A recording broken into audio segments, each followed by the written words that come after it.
आज बऱ्याच दिवसानं योग आला भाग्यश्री हॉटेलला भेट द्यायची.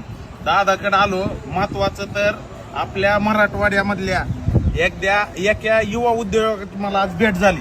मी आभार व्यक्त करतो आणि काहीतरी गोष्टी शिकाय भेटल्या.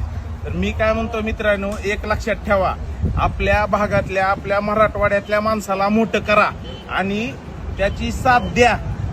ही लक्षात ठेवा कायम. ही जी उद्योजक असतात ना, ही लय कष्टातून आलेले असते, ती कायम लक्षात ठेवा.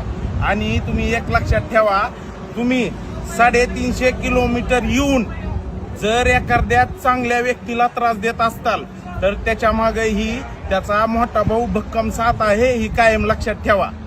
मला एवढंच. आता ही माझा दादा बोलल. आपले जेलपरीचे भाऊ मोठे भाऊ आहेत. आपल्या भाऊचं मुरुडमध्ये हॉटेल आहे आणि मोठे भाऊ आहेत आपले.